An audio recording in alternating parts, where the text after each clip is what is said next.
He showed up to our date in a stained shirt, and I almost walked away. Everyone at the cafe was watching, their eyes flicking between him and the mess on his chest. I thought I knew exactly what kind of man he was. Careless, disheveled, maybe even unreliable. But then he opened his briefcase, and everything I believed about him shattered in an instant. The truth inside that worn leather case changed the entire story of our evening, and possibly my life. Hello, my friends. I am Olivia, and this is Olivia's Love Stories. I hope you enjoy this story. I had never been lucky with first impressions. At 28, I'd convinced myself that life had to be meticulously planned if you wanted even a sliver of happiness. My mornings were filled with spreadsheets, my evenings with gym routines, and my weekends with what I liked to call predictable pleasure. Brunch with friends, a good book, or a walk along the river where the leaves smelled of autumn and possibility. But as structured as my life was, there remained a quiet, persistent ache, a need I hadn't been able to name. I longed for someone who could surprise me, someone whose world was bigger than my own, someone who could challenge me to believe in magic again. So when I agreed to this blind date, arranged through a friend who swore he was different, I felt that flicker of hope that I tried not to indulge in. I arrived early at the cafe, adjusting my coat, scanning the room for someone who might look not extraordinary, but interesting. And then I saw him. He was awkwardly standing by the corner table, his shirt spotted with what looked like yesterday's lunch. The sleeves were rolled up, a button loose near the collar, and his tie hung at an odd angle. My heart sank before it had a chance to flutter. I thought of all the articles I'd read about self-presentation, about chemistry being ruined by careless appearances. Not him, I muttered under my breath. But then, as he approached, there was something in his eyes, a quiet intensity, almost defiant, that made me pause. He didn't fumble with words or apologize unnecessarily. He simply smiled, a small, almost apologetic smile, but one that carried an unspoken weight of humility and honesty. I wanted to dismiss it, but curiosity anchored me in my seat. "Olivia?" he asked, his voice calm but steady. I nodded, my mouth dry. "Yes, and you are?" He laughed softly, a sound that didn't fit the messy exterior he carried. "I'm Daniel," he said, finally sitting down across from me. There was a moment of silence, and I studied him. Every inch of him seemed contradictory, messy yet meticulous, chaotic yet strangely composed. I wanted to judge him, to turn this date into a lesson about assumptions, but something inside me whispered, wait. Then it happened. He reached under the table and pulled out a briefcase, scuffed, well-loved, and heavy-looking. He clicked it open, and my eyes fell onto the contents. My chest tightened. Papers, neatly stacked, glimmering folders, and something else. Something I couldn't quite identify at first. My mind raced. This wasn't just a man with a stained shirt. This was someone entirely different. And before I could even form a question, Daniel looked up, his eyes meeting mine with a quiet intensity, as if he knew the exact thought running through my head. And in that suspended moment, my judgment collided with shock. I swallowed hard, trying to steady my racing heart. My eyes widened as I took in the contents of Daniel's briefcase. Inside were stacks of contracts, a sleek tablet, and what looked like a portfolio of high-end designs. But it wasn't the documents themselves that made me stop breathing. It was the understated elegance of everything, the quiet authority that radiated from someone who clearly held power, influence, and a life so far removed from my assumptions. For a moment, I couldn't speak. The cafe noises, the clinking of coffee cups, murmured conversations, the faint hiss of the espresso machine faded into nothing. All I could focus on was him. Daniel's hands moved with practiced ease as he organized the papers, revealing a precision and sophistication that clashed wildly with the casual, rumpled man sitting before me. I I don't understand, I whispered, my voice trembling. It's a lot. He chuckled softly, the sound warm and disarming. Most people judge the cover, Olivia, but sometimes the contents tell a different story. I felt heat rise to my cheeks, a mix of embarrassment and awe. Here I was, ready to dismiss him based on a shirt stain, and yet he had completely upended my world in a single, quiet gesture. There was a confidence in him that wasn't flashy or arrogant. It was just real, grounded, and strangely comforting. I work in design, he explained, noticing my curious gaze. High-profile clients, confidential projects. That's why I carry this briefcase everywhere. It's not glamorous, and most of the time it's messy, but it's important. His eyes held mine, and there was no pretense, no attempt to impress, just truth. And in that truth, I felt a flicker of something I hadn't allowed myself to feel in a long time, hope. I wanted to ask 100 questions, to understand how someone so brilliant could show up to a date looking so ordinary, so human. But before I could, he leaned back, smiling, and something in that moment disarmed all of my carefully built walls. "I know my shirt looks terrible," he said, as if reading my thoughts, "but I couldn't wait to meet you, so I didn't bother changing." I blinked. He was unabashedly himself, unafraid of judgment, and yet undeniably commanding.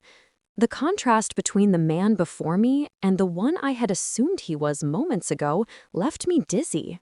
And then he said something that made my heart skip in a way I couldn't explain. "Do you want to see something?"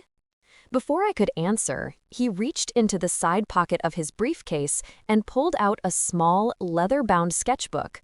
He opened it, revealing page after page of intricate designs, architectural plans, and artwork that seemed to leap from the paper. Each page told a story of vision, talent, and unspoken passion. My breath caught as I realized that this man, the one with the stained shirt, had a life so rich, so complex, that it was almost impossible to reconcile with the casual exterior he'd shown me.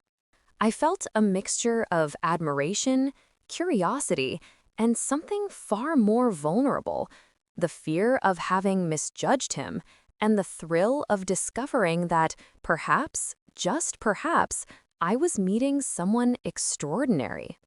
But just as I leaned in, trying to absorb every detail, Daniel's phone buzzed on the table. He glanced at it, then back at me, and his expression shifted ever so slightly. Something in his eyes warned me that this evening held secrets far deeper than I could have imagined. I watched him, trying to read the subtle shift in his expression. Daniel's hand hovered over his phone, and I realized he wasn't just a man with a briefcase full of work. He was a man carrying responsibilities, burdens, and secrets he hadn't shared yet. The warmth of the cafe, the cozy hum of chatter around us, suddenly felt charged with something heavier, something I couldn't quite name. "Is everything okay?" I asked cautiously, my curiosity tempered by caution. He looked up, his eyes meeting mine with that same quiet intensity. "I'm fine," he said softly, but the slight tension in his jaw betrayed him. "There are things about my life I don't usually share on a first date. Some people wouldn't understand." I felt a pang in my chest, a strange mix of empathy and frustration. I wanted to know him fully, but I also understood the walls he was holding up. Still, my need to connect, to truly see him beyond the stain on his shirt, overpowered my hesitation. "Try me," I whispered, leaning forward. "I think I can understand." For a moment, he didn't speak. Then he closed his sketchbook gently and leaned back in his chair, as if deciding how much of himself to reveal. I run a design firm, he started, his voice low, deliberate. It's not a small operation. We handle projects that, well, let's just say they require discretion and precision. People think I'm just another ordinary guy because I don't flaunt what I do, but every decision, every design affects lives in ways most people would never notice. I could see the weight of it all. The late nights, the pressure, the constant balancing act between brilliance and humility. And yet, despite the chaos his life must carry, he had chosen to come to this cafe, to sit with me, to show me a part of himself that was messy, human, and real. I like that, I said softly, feeling my heart open in ways I hadn't expected. That you don't need to pretend, that you let people see you, even if it's imperfect. He smiled then, a small, almost shy smile that made the lines of his face soften. I've learned that life is too short to hide behind perfection. Stains on a shirt, they're temporary. What matters is what you carry inside, and sometimes that's messy too. I laughed quietly, the tension in my chest easing just a little.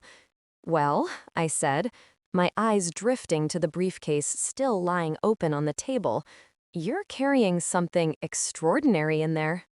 Daniel's gaze flicked down for a brief moment, and then he met mine again with a look that made my pulse race.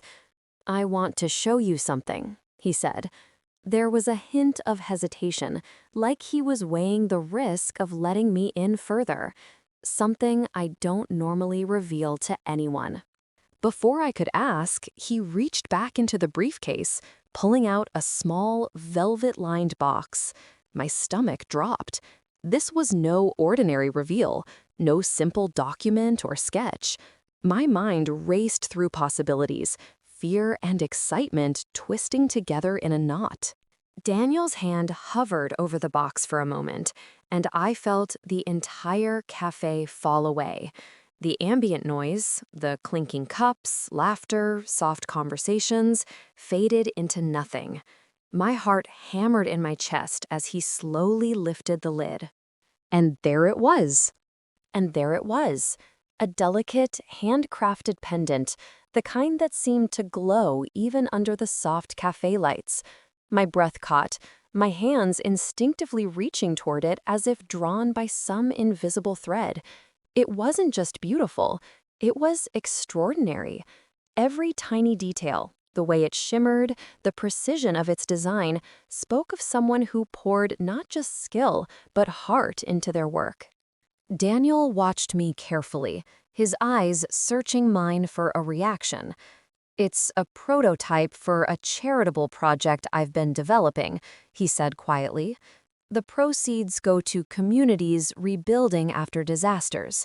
I rarely show this to anyone. Most people wouldn't understand why I'm so invested in it. I felt a lump form in my throat. Here was the man I'd almost dismissed for a simple stain on his shirt. The man I thought was ordinary, maybe careless, and instead, he was extraordinary in ways I couldn't have imagined.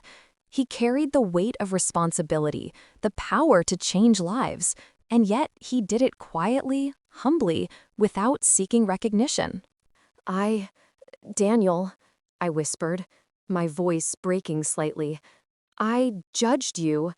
I let a shirt stain tell me more about you than I deserved to know. He smiled softly, that same quiet intensity in his eyes.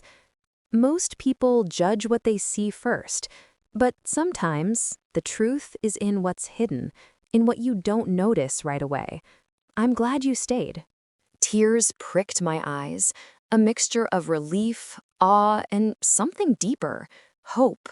For the first time in years, I felt that ache I carried inside, that unnamed longing begin to ease. I realized now that life wasn't about appearances or first impressions. It was about the depth beneath, the courage to be authentic, and the willingness to see the extraordinary in what seems ordinary. I reached across the table, my fingers brushing his. The warmth of his hand sent a ripple through me that I hadn't expected. "I think I understand now," I said softly, "and I want to know everything about you, not just what's in the briefcase." Daniel's expression softened, a rare vulnerability showing through. "Then you'll have to promise to be patient," he said with a wry smile, "because there's a lot more than just this project.